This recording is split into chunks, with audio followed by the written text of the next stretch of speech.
Buenas tardes a todos. Desde el Centro Internacional de Cáncer quiero mandarles un saludo cordial a donde sea que se encuentren.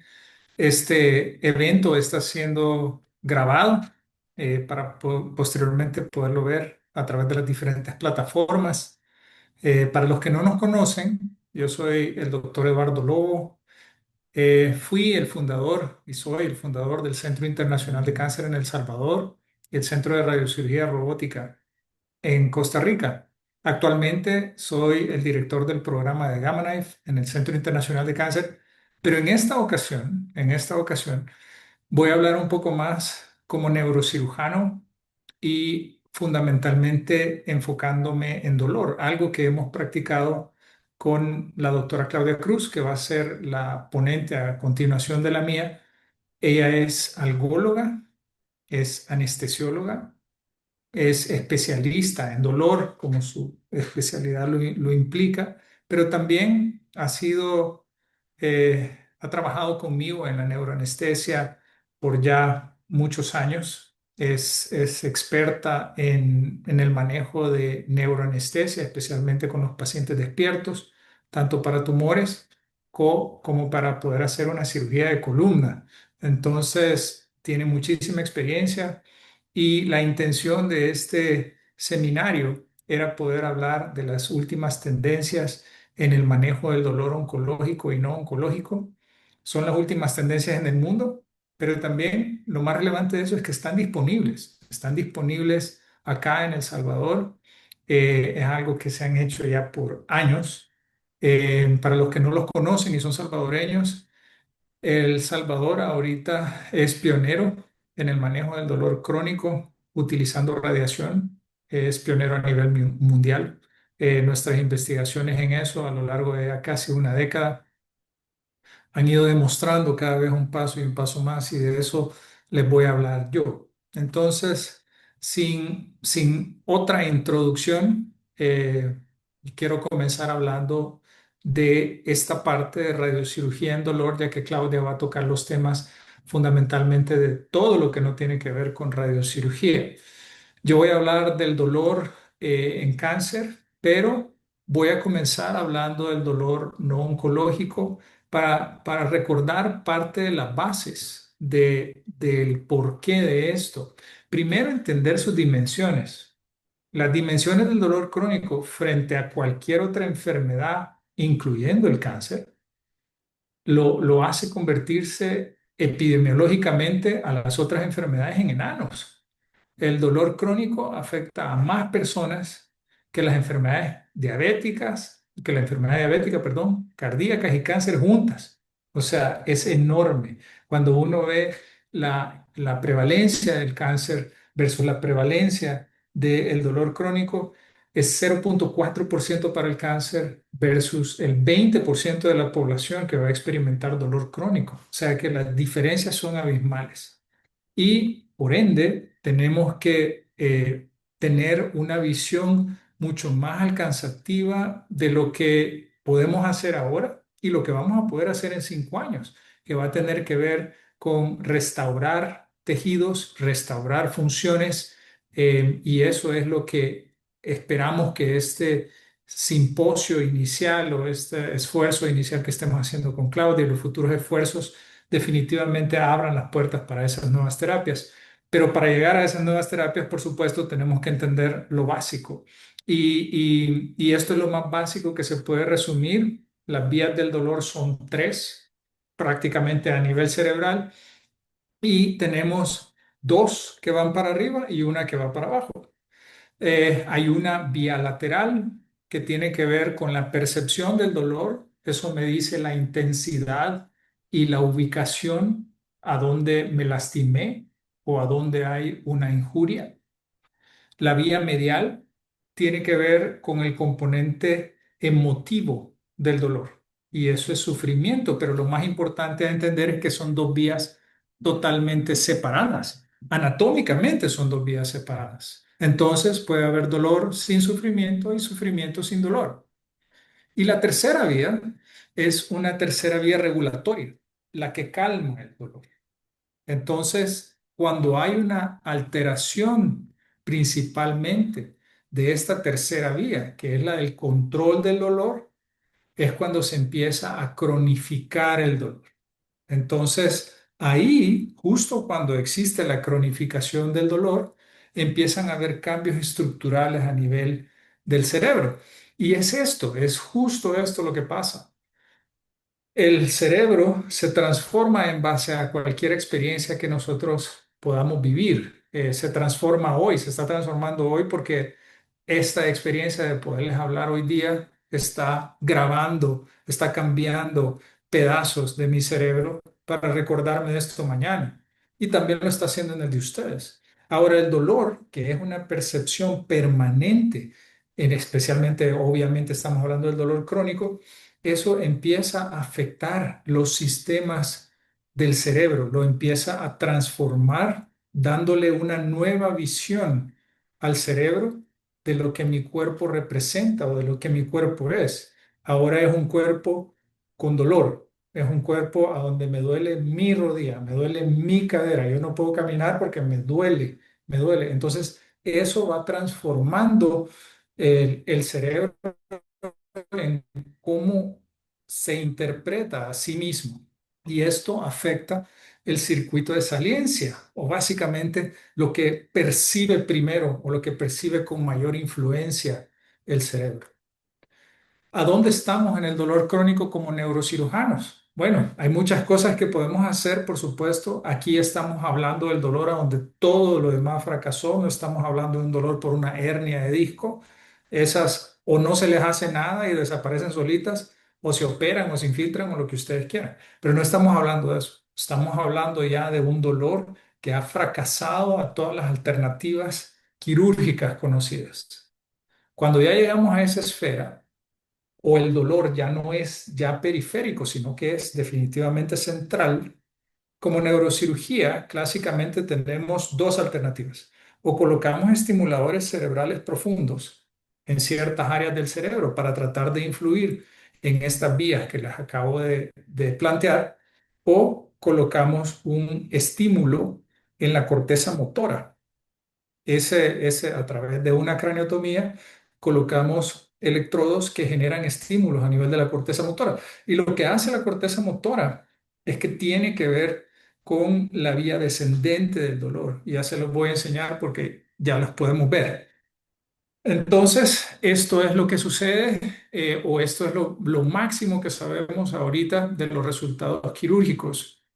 Esto principalmente también se ve en el dolor de cara, dolor facial, dolor trigeminal, postherpético, lo que ustedes quieran. Las complicaciones, para comenzar, 13 al 15%. Y los que dejaron de usar el aparato, es decir, que se los instalaron, llegaron a instalárselos y dijeron, no, ¿saben qué? Mejor apáguenlo, 5 al 10%. ¿Cuál es el éxito de la prueba? Esto es súper importante. Como neurocirujanos, para colocar un electrodo en la espalda o inclusive en el cerebro o en la corteza motora, hacemos una prueba. Y si esa prueba es positiva, hacemos un implante definitivo. Pero vean, las pruebas positivas pueden ser tan altas como el 81-86%, pero la eficacia en el último seguimiento cae a la mitad, o sea, 40 al 45% experimentan reducción del dolor, o sea que la tasa de éxito de un procedimiento invasivo quirúrgico es considerado entre el 40 y el 45%. Y eso es considerado bueno, por cierto. Aquí es donde se compara radiocirugía contra cirugía. Ahí pueden ver algunos artículos de nuestro grupo en la tabla 3, pero en general hay una mezcla entre lo que se había publicado en esos entonces y las tasas de éxito variando entre 30 y el 100%, y realmente en este estudio no se puede concluir que la radiocirugía o que la cirugía es mejor que Gamma Knife, pero lo que sí se puede concluir es que no es inferior. Es decir, que si yo puedo hacer un procedimiento no invasivo con radiocirugía, no es inferior a hacer una craniotomía o colocar electrodos profundos, y eso es muy valioso. Desde hace ya algunos años comenzamos a entender las vías del dolor. Este es un disparo con la máquina antigua que teníamos con el primer bisturí de rayo gamma, y aquí estamos intentando targetear la vía medial del dolor, pero realmente ese disparo está un poquito más hacia la vía descendente, ya van a ver por qué. Pero eso era lo que nosotros entendíamos en aquellos entonces, era lo que podíamos hacer con mapas anatómicos y ya nos habíamos puesto bastante sofisticados haciendo reconstrucciones tridimensionales, como la que ustedes pueden ver ahí, que la hizo Eduardo Alio. Esa es la primera vista de cómo se comporta la radiación adentro de los núcleos del tálamo. Eso fue lo que se publicó en aquellos entonces, bien poquitas series publicadas, pero nosotros logramos publicar la nuestra, que era la más nueva que había salido, y con una tasa de resultados del 50%. O sea que ya ahí empezaba a ver cómo mejorar la forma de encontrar estas famosas tres vías para poder alterarlas con el uso de radiación. Más adelante fuimos avanzando en el targeting, nos fuimos poniendo súper sofisticados con la ayuda de la Universidad de Canadá, con la ayuda de Brasil, empezamos a utilizar información estructural y funcional, análisis conectivos para entender ese disparo. Eso que están viendo ahí salió publicado en la revista de neurocirugía de Inglaterra. Este es el último estudio de parte de nuestro grupo, pero básicamente lo que está diciendo es que disparos pequeños en ciertas áreas del cerebro pueden afectar por completo el circuito límbico, tálamo cortical. Y eso es valioso porque ahí intrínsecamente dentro de todo eso está todas las vías que entendemos del dolor y la parte de regulación. Eh, Hace este año salió este artículo en particular porque es la serie más grande del mundo utilizando radiocirugía en tálamo. La publicó la doctora Paola del Cid junto con otros del Centro Internacional de Cáncer. Y lo más interesante de esto es que empezamos por primera vez a entender y ver las vías a través de un software especial que se llama BrainLab Elements, como es lo que están viendo ustedes en ese recuadro.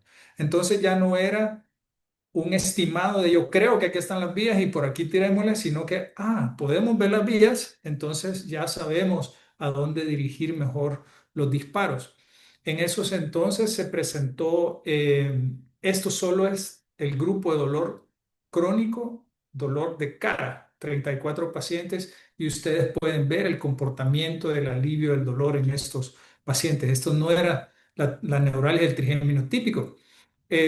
Pero los resultados que que fueron muy alentadores y agregan por lo menos 56 pacientes más a las series mundiales, demuestran un 70% de respuesta del dolor al año, que es como están comparadas todas las de las cirugías. Entonces, ya empezamos a tener un indicio que radiocirugía definitivamente puede ser mejor que una alternativa invasiva neuroquirúrgica. Avanzando en esto, empezamos a ya dirigirnos a lo que se llama radiocirugía guiada por conectómica, y eso es entender las diferentes vías, la vía medial, la vía lateral, representada bien en amarillo, la vía medial, a donde es el disparo, y lo que ven de rojito en el centro es la vía descendente. Y esto fue lo que acaba de salir publicado hace poco. Este es un estudio más, estudiando un poco más de conectómica, disparando no solo a nivel del tálamo, pero también a nivel del cíngulo como un centro integrador para eso. Esto es la primera reirradiación. Esta es una paciente a donde habíamos fracasado en controlar su dolor utilizando nuestros targets típicos. Ahora nos tuvimos que ir a unos targets más laterales y ahora sí guiado por conectómica, entender la conexión del hipotálamo con el cíngulo. Entonces ya podemos tener esa fineza de no decir, a tirarle por ahí. No, no, no. Ahora ya entendemos y podemos visualizar perfectamente lo que estamos haciendo. Y aquí está la conexión que ustedes pueden ver entre el cíngulo, el hipotálamo, que es esa estructura tridimensional, y lo anaranjado, que es la amígdala. Entonces es la amígdala, hipotálamo, cíngulo. Y eso es lo que estamos targeteando en esa última imagen. Misma efectividad, dosis más bajas para los que son practicantes de radiocirugía. Entenderán que clásicamente utilizábamos 140, 150 Gray en esto. ahora estamos en dosis de 90 Gray y parece ser que somos igual de efectivos. Pero una de las razones fundamentales es porque hemos mejorado sustancialmente nuestro targeting. Antes teníamos que meter una dosis más grande porque decía, por ahí está la cosa, entonces por ahí va el disparo. Pero ahora nos estamos volviendo tan precisos que nos permite bajar la dosis. ¿Y qué hacemos bajando la dosis? Pues obviamente podemos ser más seguros en este tipo de tratamientos. Y ya para concluir, en el minuto y medio que me queda, sobre el dolor oncológico en particular, porque yo sé que Claudia lo va a tocar, es otra gran parte de la investigación que estamos haciendo. Uno de los targets más clásicos es la hipófisis. Esto comenzó con la neurocirugía clásica por Oliver Crona ya en 1953 y era hacer una craniotomía para ir a dañar la hipófisis en los pacientes con cáncer. Y lo que se trataba de hacer era una castración endocrinológica para el cáncer de mama y el de próstata. Y lo que lograron ver era que efectivamente los pacientes vivían más, pero que tenían un enorme alivio del dolor. Entonces eso es el trasfondo de alterar la hipófisis.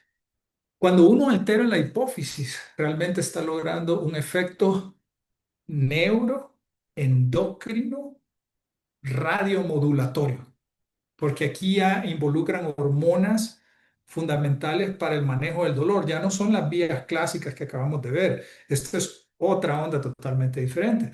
Y este es un artículo de revisión de unos colegas a donde por lo menos en la parte que aparecemos nosotros, que es en la parte evolutiva de estos tratamientos, es que hicimos tratamientos ya no solo para la hipófisis a la misma vez, sino que para las estructuras del tálamo que acaban de ver. Entonces, ¿qué es lo que busca eso? Lograr un efecto mucho más prolongado en alivio del dolor. Entonces, eh, ¿qué pasó? Esa fue nuestra experiencia inicial, irradiando la hipófisis sola, 2016 al 2018. Me voy a saltar eso en honor al tiempo porque le estoy quitando un par de minutos a Claudia, pero ya hace algunos años empezamos a entender que necesitábamos modular diferentes áreas del dolor, no iba a ser una sola mm, bala mágica que iba a calmar el dolor, como no lo es en algología, como no lo es en neurocirugía, ¿no? No es una sola cosa que va a ayudarle al paciente, no es una pastilla mágica que le va a quitar el dolor, es un conjunto de cosas que se necesitan para poderle realmente ayudar a estos pacientes. Entonces, este fue un artículo que también salió publicado, pero este fue en la Sociedad de Dolor de los británicos y es la serie inicial centroamericana entre nosotros y Costa Rica. Eh, y lo que ustedes pueden ver es que todos los pacientes experimentaron ciertos alivios del dolor, todos fallecieron con un EVA, que es cómo medimos el dolor más bajo, lo cual fue estadísticamente significativo, y todos se logró bajar las medicinas en un 50%. Entonces esto, recuerden, es para pacientes con cáncer. Es como se comportaron las gráficas, pero ustedes pueden ver más en el artículo.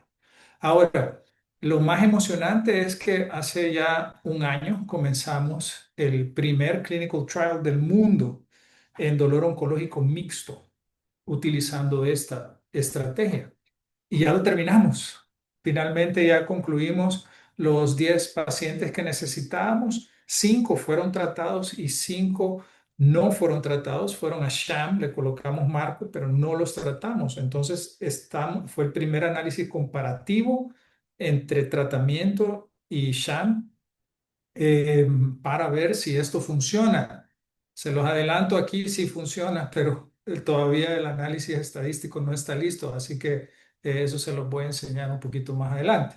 En conclusión, radiocirugía parece ser una herramienta particularmente útil en el manejo del dolor oncológico y no oncológico y su máxima utilidad, como les digo a los pacientes, es que ahí está, no requiere anestesia, no requiere entrar a un quirófano, es totalmente ambulatorio, no genera ningún tipo de dolor y en el peor escenario no te funciona. Ahora, ¿cuánto creemos que sucede eso? Como en un 30%. Creemos que la efectividad de radiocirugía oscila en el 70%, lo cual podría ser 30% más alto que la cirugía.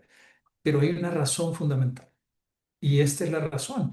Cuando yo inserto un electrodo, un DBS, el impulso eléctrico es muy pequeño. Cuando yo irradio todo ese sector con radiación, aunque sea una radiación baja, yo puedo afectar las tres vías del manejo del dolor.